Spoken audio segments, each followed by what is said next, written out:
Maraming pinaniniwalaan ng tao, mga paniniwalang inaasahan niyang totoo. Ngunit ano nga ba ang katotohanan? Nakasalig ba ang paniniwalang iyan sa banal na kasulatan? O nahuhulog lang sa sariling opinyon o kuro-kuro ng tao? Alamin sa palatuntunan, Biblia o kuro-kuro?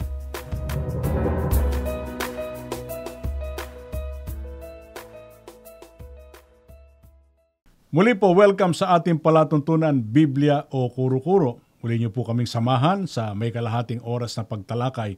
Ako po ang kapatid na Orly de Guzman, kasama po nating muli ang kapatid na Christian Cruz. Maraming salamat po, kapatid na Orly. Mga kaibigan, muli niyo po kaming samahan sa isang makabuluhang pagtalakay. Gaya ng alam mo, ang kuro-kuro, ang opinyon ng maraming tao, ang paglilingkod sa Diyos na ikaliligtas ay magagawa daw sa kahit anong relihiyon, kaanib ang tao.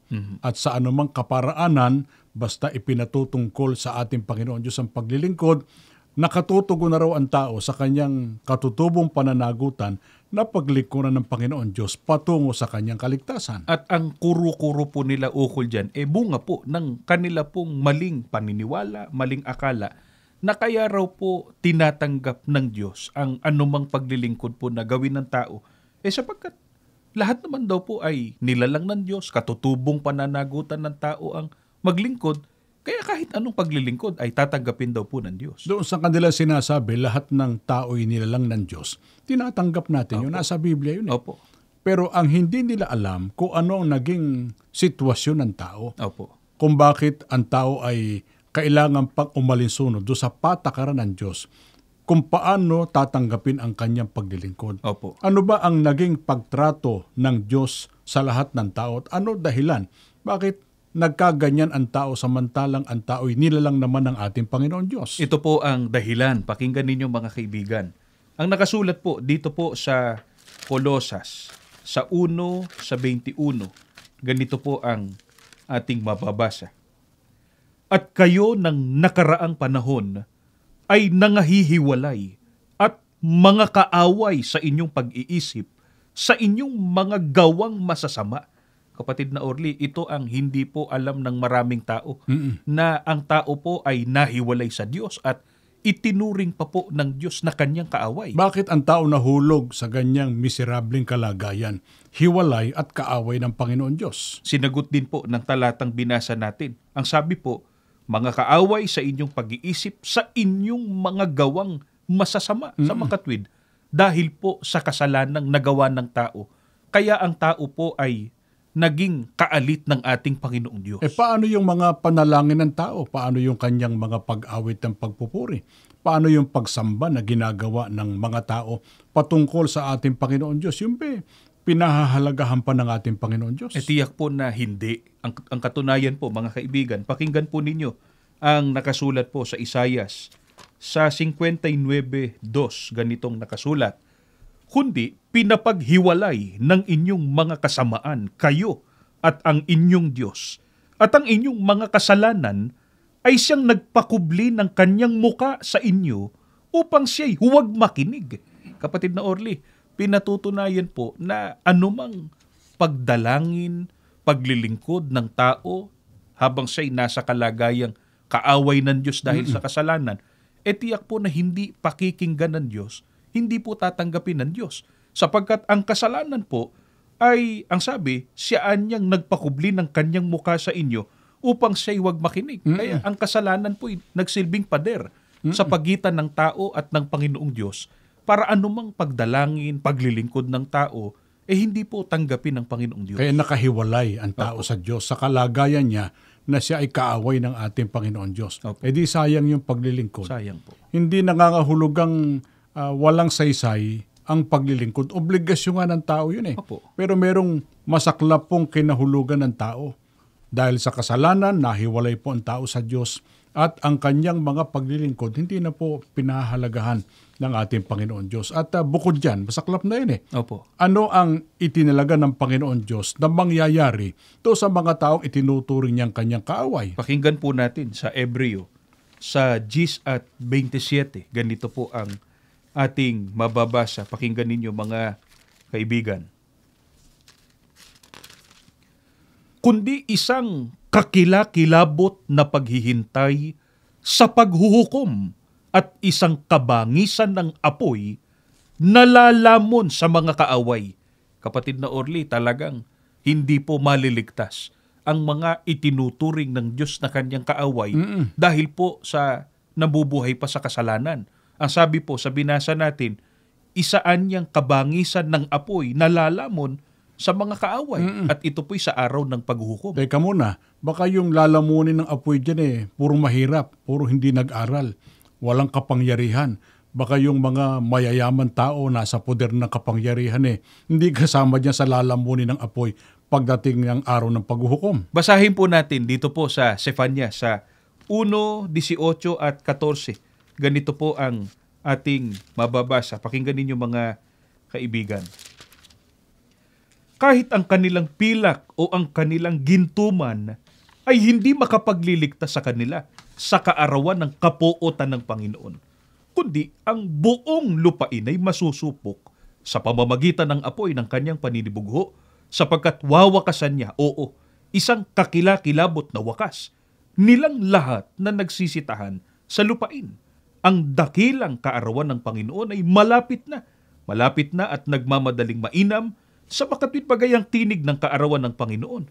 Ang makapangyarihang tao ay sumisigaw roon ng kalagim-lagim. Kapatid na Orly, tinitiyak po ng Biblia na lahat po ng taong itinuturing ng Diyos na kaaway niya dahil po sa kasalanan, kay mayaman, kay mahirap, Kaya dakila. mapapahamak po at hindi makaliligtas sa kapuotan ng Panginoong Diyos. Pagdating ng araw ng paghuhukom. Opo. Yung kayamanan pinakikinabangan ng tao sa buhay na ito Totoo pati po. kapangyarihan niya. Opo. Sa araw ba ng paghuhukom, magagamit niyo para matakasan niya yung walang hanggang kaparusahan? Hindi po, sapagkat niliwanag po sa Biblia, mga kaibigan, na kahit anya ang kanilang pilak o ang kanilang gintuman ay hindi makapagliligtas sa kanila sa kaarawan ng kapuotan ng Panginoon. Ang sabi pa, ang makapangyarihang tao ay sumisigaw roon ng kalagim-lagim. Kaya wala pong magagawa yung mga material na bagay, maging yung kadakilaang natamo ng tao sa buhay na ito. Kaya hindi ho masamang umunlad maging makapangyarihan. Pero dahil ba sa paghahangad ng tao mapasa kanya yung mga pinapangarap niya sa buhay na ito, ay hindi niya paglalaanan ng panahon ang kaligtasan pagdating ng araw ng paghuhukom? Magtatagal pa ba yung paghuhukom gaya ng inaakala ng iba? Hindi po. Mga kaibigan, maliwanag ang pahayag po sa binasa nating talata. Ang sabi, ang dakilang kaarawan ng Panginoon ay malapit na at nagmamadaling mainam. Kaya talagang dapat asikasuhin po ng tao na malunasan yung kanyang naging suliranin na siya'y nahiwalay sa Diyos, naging kaaway dahil po sa kasalanan. Dito sa mundong ito, halimbawa, ang tao merong naging kaaway na kapwa-tao niya. Opo. Ang tao ay tumatakas sa takot, baka pinsalain siya. Sa paghuhukom ba, may matatakasan ng mga tao na itinuturing ng Diyos na kanyang kaaway? Pakinggan po natin ang nakasulat po dito po sa 2 Pedro sa 3:7 at 10, ganitong nakasulat. Ngunit ang sangkalangitan ngayon at ang lupa sa pamamagitan ng gayunding salita ay iningatang talaga sa apoy na itinataan sa araw ng paghuhukom at ng paglipol sa mga taong masama. Datapwat, darating ang araw ng Panginoon na gaya ng magnanakaw na ang sangkalangitan sa araw na yan ay mapaparam na kasabay ng malaking ugong at ang mga bagay sa langit ay mapupugnaw sa matinding init at ang lupa at ang mga gawang nasa lupa ay pawang masusunog. Kapatid na Orly, tiyak po na walang matatakasang dako ang tao para sa pag-iwas niya sa kapahamakang darating sa araw ng paghuhukom. Sapagkat ang sabi po sa binasa natin, pagdating ng paghuhukom, ang mga bagay niya sa langit ay mapupugnaw sa matinding init at ang lupa at ang mga gawang nasa lupa ay pawang masusunog. Malilipol lahat ng taong masama. Opo. Lahat ng taong nahiwalay at naging kaaway ng Diyos pagdating po ng araw ng paghuhukom. Kaya kung sa mundong ito, merong obligasyon ang tao halimbawa sa batas, nagagawa niyang makatakas, ilan lang naman yon. pagdating ng paghuhukom, walang pwedeng takasan, puntahan ng tao para makatakas siya. Sapagkat ang langit, ang lupa, gawang nasa langit, gawang nasa lupa, pawang masusunog at lilipunin lahat ng taong masama. Opo. Kaya anong tanging paraan na dapat na gawin ng tao para hindi siya malipol at huwag siyang mapahamak pagdating ng araw ng paghuhukom? Ang ipaalala po muna natin, ang naging problema po ng tao, nahiwalay siya, naging kaaway ng Panginoong Diyos. Ito po solusyon, mga kaibigan, para mawala po yung ganong masamang kalagayan. 2 Korinto sa 5 sa 20. Ganito po ang ating mababasa. Kami nga'y mga sugo sa pangalan ni Kristo, nawaring namamanhik ang Diyos sa pamamagitan namin. Kayo'y pinamamanhikan namin sa pangalan ni Kristo, na kayo'y makipagkasundo sa Diyos. Ito po ang dapat gawin ng lahat ng taong nagkasala para maligtas. Kailangan pong makipagkasundo ang tao sa Panginoon Diyos. Kasi yung miserableng sitwasyon na kinakaharap ng tao, ang dahilan nga dyan nakaalit ng Diyos ang tao Nakaaway dahil ang tao ay lumabag. Opo. Sumway sa utos ng Diyos. Kaya walang ibang paraan kundi ang tao makipagkasundo sa ating Panginoon Diyos. Hindi ho yung basta na lang susubo na maglilingkod sa anumang paraang maisipan niya. Hindi po yun ang paraan kundi makikipagkasundo muna ang mga tao sa ating Panginoon Diyos. Pero paano yun? Ano yung proseso na itinuturo sa atin ng Biblia na sa paraang yun, sa prosesong yun, magagawa na makasundo ng mga tao ang ating Panginoon Diyos. Pakinggan po natin ang nakasulat sa Efeso sa 2:16. Ganito po ang ating mababasa. At upang papagkasunduin silang dalawa sa isang katawan sa Diyos sa pamamagitan ng krus, na sa Kanya'y pinatay ang pagkakaalit. Kapatid na Orly, batay po sa mga talatang ito, para ang tao po ay makasundo ng ating Panginoong Diyos. Kailangan munang magkasundo ang tao at ang Panginoong Hesukristo. Kaya sabi, upang papagkasunduin silang dalawa Opo. sa Diyos. Yung dalawa, mga taong nagkasala, Opo. tinuring na kaaway, at ang Panginoong Hesukristo. Saan ang dako ng kasunduan? Ang sabi, sa isang katawan. Kaya ang dako ng kasunduan, doon po sa katawang binabanggit ni Apostol Pablo. Na doon dapat na matipo ng mga tao. Opo. Doon niya makakasundo muna ang ating Panginoong Hesukristo para ang mga tao ay makasundo ng ating Panginoon Diyos. Ano ang ginawa ng Panginoong Hesukristo, kapatid na Christian, para makasundo ng ating Panginoon Diyos ang mga tao? Sa 2:15 po ng Efeso, pakinggan po ninyo, na inalis ang pagkakaalit sa pamamagitan ng kanyang laman, kahit kautusan na may mga batas, at ang palatuntunan upang sa dalawa ay lalangin sa kanyang sarili ang isang taong bago. Sa ganito'y ginagawa ang kapayapaan. Ito po ang ginawa ng Panginoong Hesukristo. Mulaan niya sa dalawa, nilalang ang isang taong bago. Kaya sabi, upang papagkasunduin silang dalawa Opo. sa Diyos. Kaya yung dalawa, yun yung nilalang ng ating Panginoong Hesukristo na isang taong bago. Opo. Ano ang nayari, kapatid na Christian, nang malalang ang isang taong bago? Ayun po, sa binasa natin, sa ganito'y ginagawa ang kapayapaan sa makatwid. Ito'y kapayapaan sa Panginoong Diyos. Hindi na po kaalit o kaaway ng ating Panginoong Diyos. Nawala na yung pagkakaalit. Tinatanggap na ng Diyos ang mga tao dahil doon sa paglalang na ginawa po ng ating Panginoong Hesukristo mula sa dalawa, isang taong bago. Opo. Alin yung dalawa? Ano kabalangkasan ng isang taong bago? Alin yung dalawa na ginawang isang taong bago? Pakinggan po natin ang pagtuturo pa rin ni Apostol Pablo. Kolosas sa 1:18, ganito po ang nakasulat. At siya ang ulo ng katawan sa makatwid bagay ng iglesia. Ang dalawa po na bumubuo sa isang taong bago ay ulo at katawan. Ang ulo ay ang ating Panginoong Hesukristo. Ang katawan po ay ang kanyang iglesia. Sa harap po ng Diyos, isang taong bago. Kaya ang mga taong kasundo ng Diyos, mga taong kaanib sa iglesia, Opo. na ang Pangulo ay ang ating Panginoong Hesukristo, yan ang proseso ng pagkakasundo na ang lumalang niyan ay ang ating Panginoong Hesukristo. Opo. Ano pangalan ng iglesia, kapatid na Christian? Nakatawan ng Panginoong Hesukristo, iglesia na kanyang pinangunguluhan. Pakinggan po natin ang nakasulat po sa Roma 16 at 16. Ganito po ang nakasulat, mga kaibigan. Pakinggan po ninyo. Magbatian kayo ng banal na halik. Lahat ng iglesia ni Kristo ay bumabati sa inyo. Ang pangalan po ng iglesyang pinangunguluhan ni Kristo ay iglesia ni Kristo.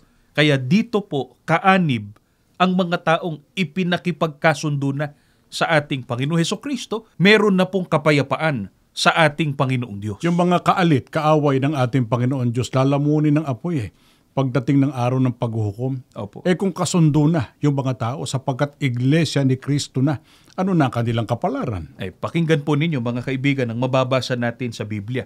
Dito po sa Roma, sa 5, sa 9 hanggang 10. Ganito po ang ating mababasa. Roma 5, 9 hanggang 10. Lubha pa nga ngayong inaaring ganap sa pamamagitan ng kanyang dugo ay mangaliligtas tayo sa galit ng Diyos sa pamamagitan niya. Sapagkat kung noong tayo'y mga kaaway, ay pinakipagkasundo tayo sa Diyos sa pamamagitan ng kamatayan ng kanyang anak, lubha pa ngayong nangagkakasundo na, ay mangaliligtas tayo sa kanyang buhay. Kapatid na Orly, ang natitiyak po ng mga naging kasundo na ng Panginoong Diyos, sila po ay nakatitiyak na ng kaligtasan. Dating nagkasala bago umanib doon sa iglesyang katawan ng Panginoong Hesukristo.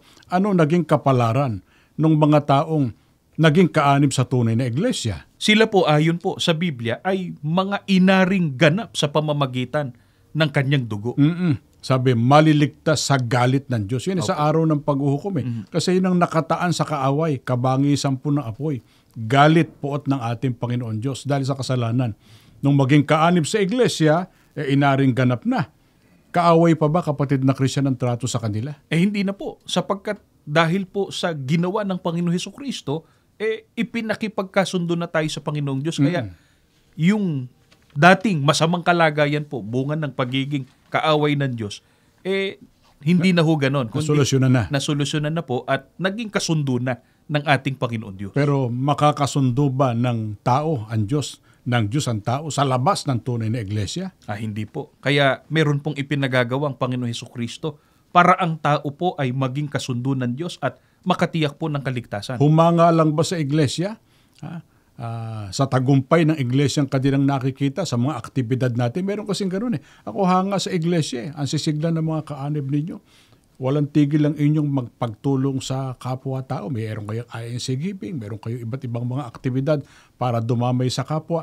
Hanggang paghanga lang ba dapat gawin ng tao sa iglesia para siya ay makabahagi doon sa pangako ng Diyos sa iglesia ni Kristo? Hindi po. Una, salamat po dun sa nagpaparating ng paghanga, pagkilala sa mga achievements po ng iglesia ni Kristo. Pero hindi po sapat yun Kailangang sundin po ang ipinagagawa ng Panginoon Hesukristo para pumaligtas. Kung alin po yun, pakinggan ninyo ang nakasulat po dito po sa Juan, sa 10:7 at 9 ng Revised English Bible, sa pagkakaliwat na po sa ating wika. Muling ang sinabi sa kanila ni Jesus, katotohanan sinasabi ko sa inyo, ako ang pintuan ng mga tupa. Ako ang pintuan. Ang sinumang taong pumasok sa loob ng kawan sa pamamagitan ko ay maliligtas. Ayon po mismo sa pagtuturo ng tagapagligtas, ang Panginoon Hesukristo, ang sinumang taong pumasok sa loob ng kanyang kawan ay maliligtas. Yung banggit na sinuman, meron bang pagtatangi doon na mayaman lang, edukado lang, yung hindi mayaman, yung hindi nag-aral diyan na lang kayo sa labas? Ganun ba, kapatid na Christian? Hindi po. Pag sinabi hong sino man, wala hong pinipili. Lahat po ng tao na naghahangad po ng kaligtasan, dapat sundin po ito para pumaligtas. Kasi lahat nangangailangan ng kaligtasan Opo. Kasi lahat po'y nagkasala maliban sa Panginoong Hesukristo. Kaya lahat, kay mayaman, kay dakila, kay hindi, ano man ang sitwasyon, sapagkat nagkasala, nangangailangan ng kaligtasan, pinapapasok ng ating Panginoong Hesukristo sa kanyang kawan. Teka muna, tungkol dyan sa kawan, naalala ko yung malimit sabihin ng ibang tagapangaral. Basta kawan, kahit anong relihiyon yan, kahit anong pangkati ng pananampalataya, naniniwala sa Panginoong Hesukristo, siya ang kinikilalang Panginoon, siya tagapagligtas, alam mahalaga ang kanyang dugo, kawanan ng ating Panginoong Hesukristo. Yun ba ay nakabatay sa katotohanan o kuro-kuro lang ng marami yun? Tiyak po na ang gayon po ay kuro-kuro lang po nila. Dahil sa Biblia po, mga kaibigan, maliwanag po kung alin ang kawan. Pakinggan po ninyo ang nakasulat po dito po sa Gawa sa 20:28 sa salin po ni Ginoong George M. Lamsa sa pagkakaliwat na po sa ating wika. Ingatan ninyo kung gayon ang inyong sarili at ang buong kawan. Narito hinirang kayo ng Espiritu Santo ng mga katiwala upang pakanin ang Iglesia ni Kristo na binili niya ng kanyang dugo. Ang kawan po, mga kaibigan, ay Iglesia ni Kristo. Kaya, kaanib po sa Iglesia ni Kristo ang mga taong sumunod sa ipinagagawa ni Kristo na ginarantyahan po niya ng kaligtasan. Kaya napakahalaga po ng Iglesia ni Kristo. May kinalaman po ito sa kaligtasan na hinahangad ng lahat ng mga nagre-relihiyon. Kaya nga kasi umaanib sa relihiyon o pangkati ng pananampalataya ang tao, bahagi ng kanyang hinahangad, magtamo siya ng kaligtasan. Kung sinasabi man niyang, gusto kong maglingkod sa Diyos, tama yun. Pero yung tamang paraan po ng paglilingkod na ikaliligtas, nasa loob po ng Iglesia ni Kristo. Ngayon, paano kung sabihin ng iba, hindi ba utos din naman ng Diyos na magpagal para sa ikabubuhay? Hindi ba utos din na kandilihin yung sariling kanya, yung sariling sambahayan? Kaya yun ang aking inuuna yung para sa buhay na ito, maging maginhawa buhay ko, matulungan ko yung nangangailangan, lalo ang aking pamilya, saka na yung kaligtasan. Dapat bang maging ganun ang prinsipyo ng tao? Hindi po. Dapat ang ipagpaon na po ay ang ukol po sa kaligtasan. Ito po ang naaayon sa Biblia, mga kaibigan. Pakinggan po ninyong nakasulat. Dito po sa 2 Korinto, 6:1 hanggang 2, ganito ang mababasa po natin sa Biblia. Yamang kami mga katulong sa gawain ng Diyos. Ipinamamanhik namin sa inyo na huwag ninyong sayangin ang pagkakataong ibinibigay sa atin ng Diyos, sapagkat sinasabi niya, sa kaukulang panahon ay pinakinggan kita. Sa araw ng pagliligtas, sinakluluhan kita. Tingnan ninyo, ngayon na ang panahong nararapat, ngayon ang araw ng pagliligtas. Kapatid na Orly, ang pamanhik ng mga apostol noon pa, na ito rin ang pamanhik natin sa lahat ng ating mga kababayan, sa lahat ng nabot ng palatuntunan ito. Huwag ninyong sayangin ang pagkakataong ibinibigay sa atin ng Diyos. Ngayon pong tayo buhay at malakas at narinig ninyong katotohanan, pagkakataon po ito na ibinibigay ng Diyos sa ikaliligtas po ng tao. Saka na. Alam ko yan ay pagkakataon para sa ikaliligtas, pero haharapin ko muna buhay ko sa mundong ito.